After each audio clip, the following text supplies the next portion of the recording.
All right, welcome everybody to another Ham Radio Perspectives. I'm Quinn, K8QS. And I am Tom, WA9 TDD. TDD, the And what are we Tasmanian. what are we got? What are we talking about today, Quinn? Yeah, what are we talking about? What are we ever talking about? Nothing significant. Hey, this is Yeah, important. that's right. This We're is talking important. we're talking about pet peeves, our pet peeves in the hobby. We've been in this hobby so long, we could have done 100 pet peeves, but we've got it down to 10 crucial pet peeves that we want to share with you today. Right, Tom? Right, right. And these are all personal. So if you've got any of your own to add, just add it to the link below, the comments below, and maybe we'll do another show on this. Yeah, right. Yeah, do comment below, subscribe, all that other gobbledygook. So here's the deal. Tom said we've got 10 of them. I'm the oddball, he said, so I'm going to do the odd numbers. All right. That's right. Yes, Yeah. sir. Okay. So here we go. Number one, my pet peeve here is people calling QRZ when there's no one calling. QRZ. QRZ means who is calling me? Who is calling me? There has to be somebody already calling. You don't just get on a frequency and say QRZ, who's calling me, or something like it. CQ. It's become a replacement for CQ. And it's crazy. Then I hear it in contests, Tom, where somebody's got the frequency and they're rocking and rolling and one call after Right. another, and then suddenly there are no calls, and I'm listening, I'm waiting, I'm going to call in eventually. I haven't called yet, but I'm listening. There's nobody calling, and then what do they say? They say QRZ and give their call. QRZ, give their call. It's like they're calling CQ again. That's not what QRZ is for, Tom, and I've Well, that, caught you using it wrong too. Oh, I always call QRZ as a frequency in use before I get on and hammer with CQs. I mean, that's only polite. You know, you can't tell if there's somebody 1,500 miles away having a QSO and But assuming that the yeah, frequency is open. yeah, But but you're wrong. You just get on there and say, is the frequency in use or something? Something like that. You don't say QRZ is the frequency in use well, because true. nobody's been calling you. So Right. Well, now that I straightened you out on that pet peeve, do number two, Tom. all right. Well, related to that is the overuse of Q signals. I mean, we're not using spark gap anymore, and we're not talking ship to shore on ancient sailing vessels, and we're doing it on phone. These were originally intended for eliminating a lot of confusion and interference on CW, but everybody's using it on phone. I mean, QSL, hey, let's QSY up another couple kilohertz. It's crazy. We have a voice. We're supposed to use it. That's why we're on a voice mode. And related to that, then you've got women's names assigned to the phonetics, like QRM, for your example. QR Mary, interference, atmospheric interference, QRN. How about For QR Nancy, QR, they say QR Nancy. QR Nancy? How about QR Milton, or you know QR Norma, or QR Nathan, or something along those lines? So Yeah, don't be so yeah. patronistic about it, or paternalistic about it. So we could even make them non-sex oriented, let's say, by doing something that's appropriate, like QRM could be QR monster. I've got some Well, why QR don't you? monsters in there. Yeah, but you're on a voice mode. Why don't you just say I'm being interfered with, or there's interference on your signal? It's That's not true. that much. Q signals are not some secret password coming out of the ham radio lodge. Okay, all right. I'll go along with you on that, buddy. So all right. So you just say there's a nitwit 2 kilohertz up that's causing trouble. Okay. Yeah, well, and how about somebody calling CQ for 5 seconds? Oh, this is number three. Number That's number three three. is these people who get on, and I think they've never been trained. I don't hold it against them, Tom. So let's do a little bit of training here. They get on. This is 40-meter phone at 7 p.m. or something Eastern time, and they say CQ, CQ, CQ, K8QS. CQ, CQ, CQ, K8QS. And you're tuning by, you don't even have time to get them tuned in. You think you heard Right. a CQ or Yeah. something. And then on top of it, you don't know when they stop. So, they don't say over or is anyone out there or something at the end.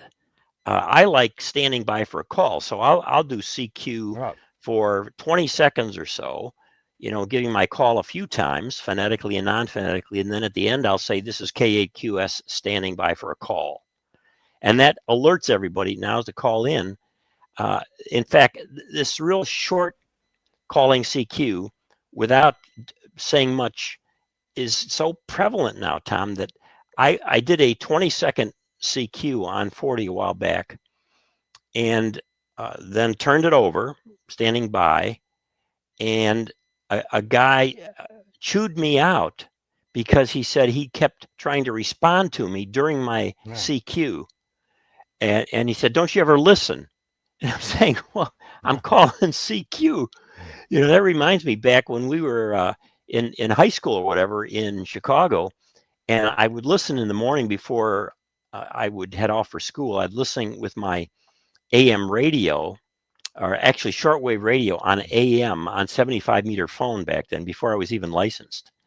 And these guys would call CQ for about 2 minutes, on AM on 80 meters, 75 meters, and then you'd hear the kerchunk. They're turning off the AM and the amplifier and all. Then the other guy would come on and hear a kerchunk, and you could see the carrier there before you heard their audio. That good old plate current. Right. And what's even more aggravating is somebody getting on 10 meters and not Number calling 4. CQ. Number four. Not calling CQ because they think the band is dead. I got a clue for you. Spin the dial to 28.074. That's where all the FT8 people hang out. I guarantee you the number of stations operating FT8, if they were on a CW or sideband mode, they would cover the entire 10-meter band with the number of signals out there. So use that as a propagation test to see if there's anybody operating. Get on, call CQ. Maybe you got to call CQ for 20 minutes. Let them know that you're listening. It's a weird thing. I think it's people looking at their band scopes now on the newer transceivers, and they don't see anybody in the phone band, so they figure it's dead. They don't tune down to where the digital signals are. Tom, some days I will tune down to the digital signals on 10 meters, and a number of them are running S8. And there are all kinds of them you can hear in there. And I'm thinking, man, if they're running 20 watts or 30 watts on a digital mode and they're S8, it'd probably be S9, 10 over with 100 watts up the band, but nobody's calling. So, gang, please listen. See if the band is open. Of course, you can listen for beacons too, but the fast way to do it is just to go down there to the digital area. I agree with you, Tom. Let's do it. All right, here's number 5. Operators droning on about their old ancient equipment collections. Well, Charlie, I've got X and I've got Y and I've got Z and I've got 40 of these suckers sitting out in the garage, and I've been collecting these and so on. And I first started in ham radio back in 1929, and this is what I was operating. And then by the 1940s, I had 6 rigs, and then by 1950, I had 20 more. And here's what they were. I had the Helicrafters and the Hammerland, and they're going on and on. And what, of course, they are using an IC 7300, right? And they're talking about all their old equipment. I'm saying, stop all the talk about old equipment unless you're talking with someone who wants to talk with you about your vintage equipment. I have no trouble talking about that, but just don't assume that the greatest topic in the world is talking about your ancient equipment. Use the equipment. If you're going to talk about it, use it. Get on with an old one. Get on with an old Collins S-line or something, and then mention that you're using it, and chances are you'll have a little discussion about that. How long have you owned it? Did you have to fix it up? Where'd you buy it? How much does it smoke and the tubes go out? Does it smell like old Lucky Strikes? I mean, there are all kinds of great questions about the equipment if you're using it. Okay, and but it goes on and on and on. There's something about talking about ancient equipment, Tom. I think. You kind of have a love affair with your equipment after so much time, and you just can't stand to get rid of it. Yeah, And it's like the discussion we had on having a dumpster at Hamfests. yeah, You yeah. know, Or you just got it put the there. old equipment out there. No, You got it on your table, and nobody wants it.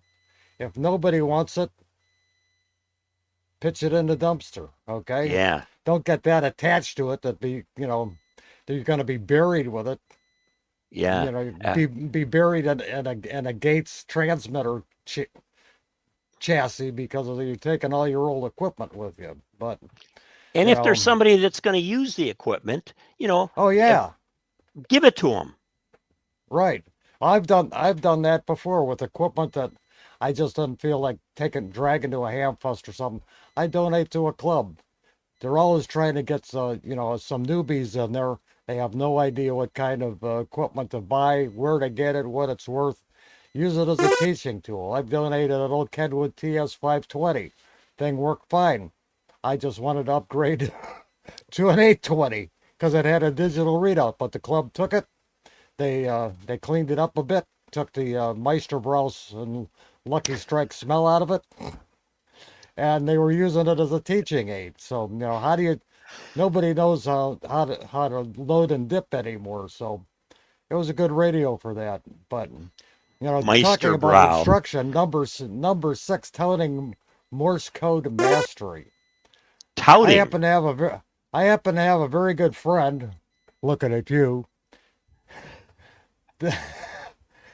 that not particularly bragged, but touted his mastery of being able to copy 30 words a minute in his head, and not no writing down with his pencil or toes or whatever, and going on and on and on and on about using CW. Folks, the requirement for CW was canceled over 20 years ago. Digital is now the new CW. Ooh, Mm. you are. You're gonna We're get. gonna get a lot of cards and letters on that one, but Yeah, let's yeah. face it, folks. As far as bandwidth goes, ability to send faster than 20 words a minute, having it intelligible without having gaps and missing spaces and missing letters and have to go back and fill in what's missing in the conversation. Digital's the way to go. Takes up a Okay. lot less bandwidth and it's very popular. Just listen to any .074 frequency and you'll hear a lot of digital. All right. Now you got my dander up, buddy. I know Uh, that was intentional because I okay. love it So, when you get on a bandwagon. oh yeah. Well, here's the deal. I am good at CW. I always have been. 30 words a minute. That's nothing. I have won CW receiving contests at Hamfests where I go in and sit down once and they go up and up and up the speed and these people are dropping out like flies all around me and there I am at the end and even writing it down at super high speeds, which is itself a real problem without a typewriter or keyboard. But here's the deal. CW is a wonderful mode. I have nothing against it. What I don't like is when people get on and they complain about these people who don't know CW and they're complaining on phone. If you want to Right. complain, go down to CW and complain on CW to show us that you actually can do CW, you know? And so that's the thing about it. I say it's another mode. It's a mode that is helpful. It's not as good as the digital modes in terms of working right at the threshold of the noise, but it's a good mode. It's fun. Of course, a lot of it's not just keyboard driven and automatically picked up. Then it might as well be a digital mode. But at any rate, uh, I'm pro CW, but I also agree that it's not good for people to assume that you're not a real ham if you can't do CW. And I never True. brag about it. So there you go. Number 7, talking on the air just about equipment, rigs, over and over and over again. It boggles my mind. I can listen around 40 meters, 17. You know, I love it. I love it. I love listening around. There's certain bands I love 10 when it's wide open and all. But often all I hear is that these short QSOs, and this is not contests or anything, short QSOs where all they're doing is exchanging a signal report where they are. And of course, you can look that up on QRZ.com if you want. But then they talk about their equipment over and over again. So they'll do a 3-minute QSO, and then somebody will call them, and they'll rightly say QRZ if they didn't get it, and then they'll just repeat the same things about their equipment over and over again. Come on, let's be conversationalists.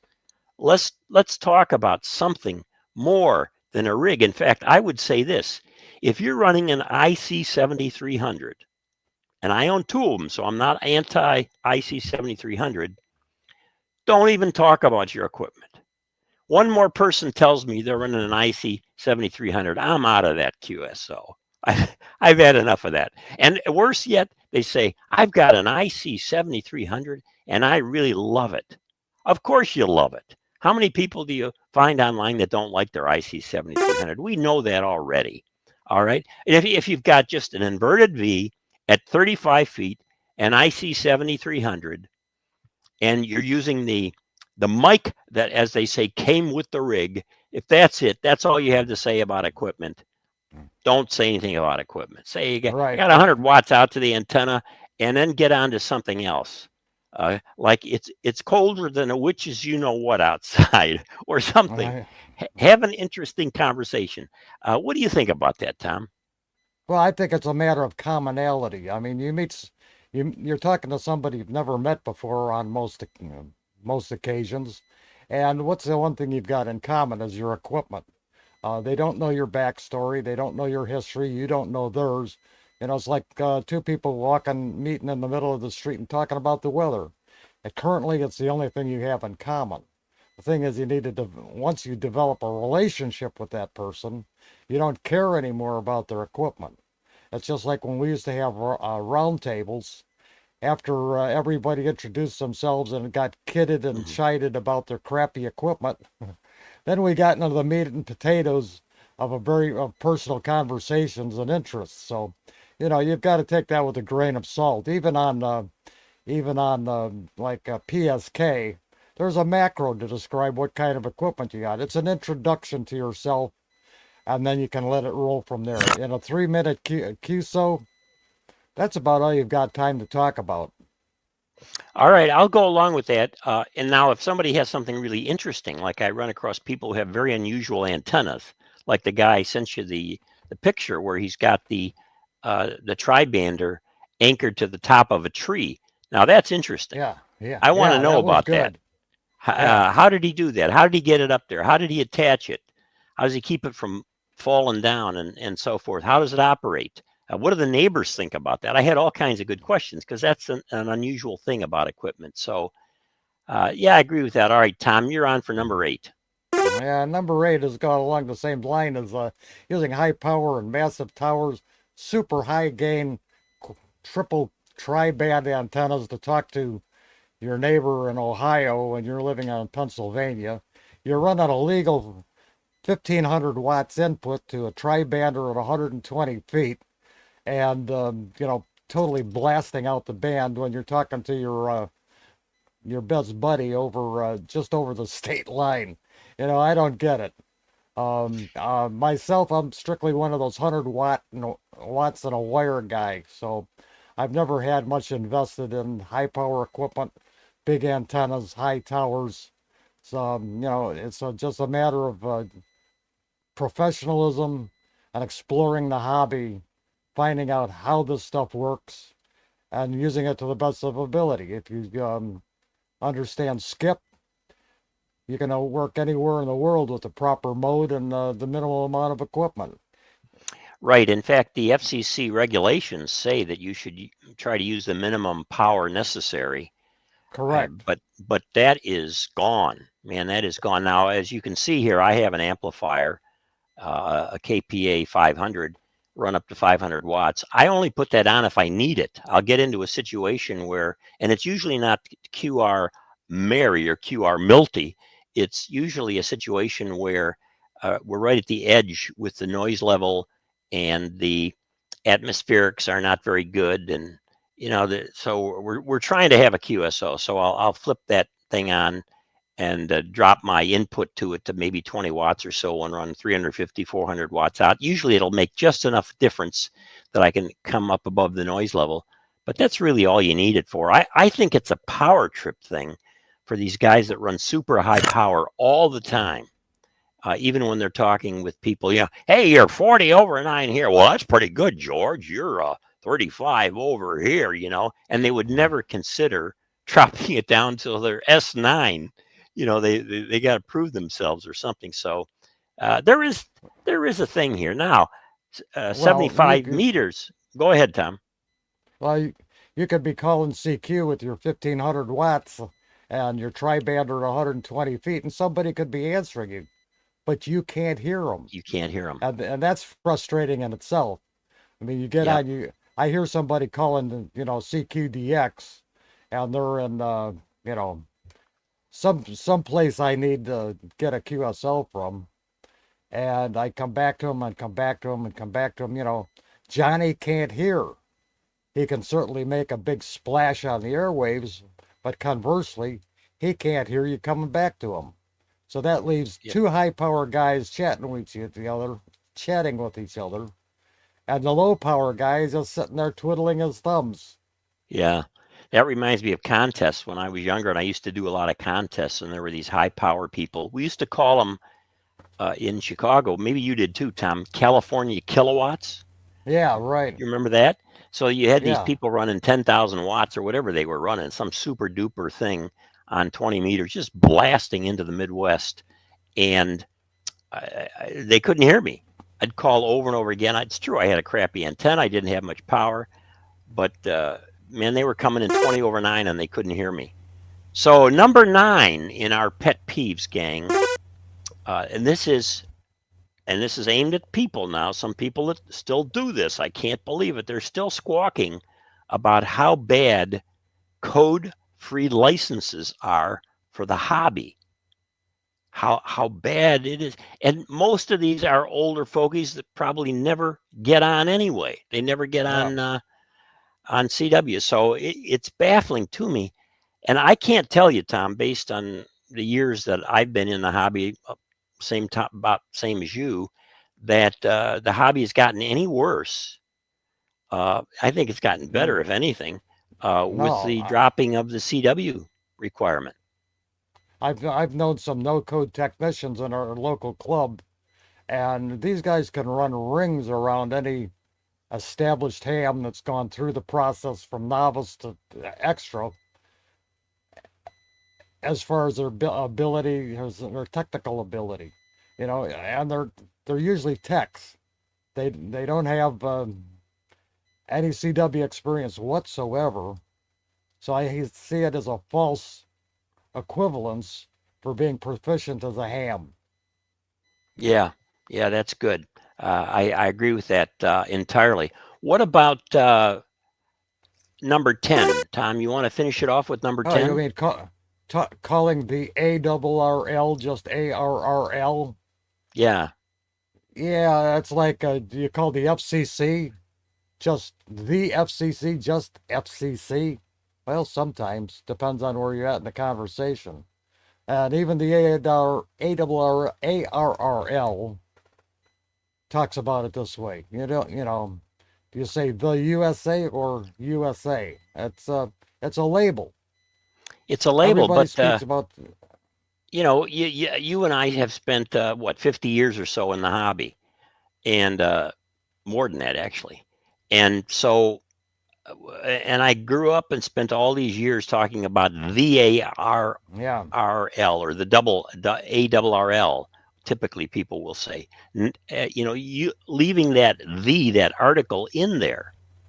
And so today, even when I'm reading QST magazine and it's just referring to ARRL here and there, it kind of rubs me the wrong way. Now it's a pet peeve. All right, it's a pet peeve, but why in the world would we change something like that?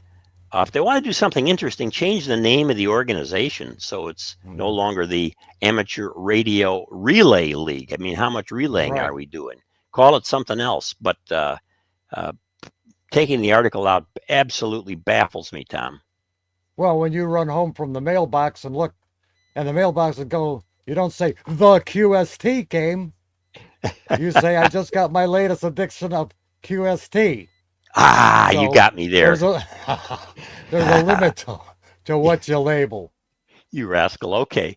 All right. So we fiddle around with these things. These are just 10 pet peeves we thought we'd share with you. Get your comments on these 10, but also any others that are your own personal pet peeves that you this is what we're trying to do here, is to give you a way of contributing your pet peeves so you don't have to pay a therapist or a psychoanalyst, right, or a psychiatrist, or you don't get nutty and go out on 7200 and start playing music or something. Just get it out of your mind here, and see if you don't feel better about it by saying that. So this has been Ham Radio Perspectives. Be sure to subscribe to this channel. Give us some feedback. We're always interested in feedback. We love feedback. And actually, if it's right here on YouTube or on QRZ feedback, then we look at it all. Sometimes we get emails that are a little bit nasty, and so I don't respond. Sorry about that. But if you're going to send an email, be nice about it. And so I'm Quinn, K8QS. I'm Tom, WA9TDD. Hey, Quinn, was this what we would call a cultural feature? Exploring the history, culture, and technology of amateur radio. A cultural feature. Yes, this is about culture. Feature. Yeah, the cultural feature. And also, we've got that wonderful intro. I hope you like this young lady who's, I don't know if I can say lady anymore. This young person who's introduced us at the beginning of the video. I hope you like that. You can comment on that too if you'd like, and see what you think. Also, we're always interested in new ideas for our video. So if you want to throw some ideas out, do that, and hey, we're an adventurous group. We are willing to go to great lengths to make absolute fools of ourselves with any topic. No matter how big of fools we make of ourselves, we'll go there. We'll go there. Okay, hasta pronto. See you all later, everybody. Thanks so much for watching. 73.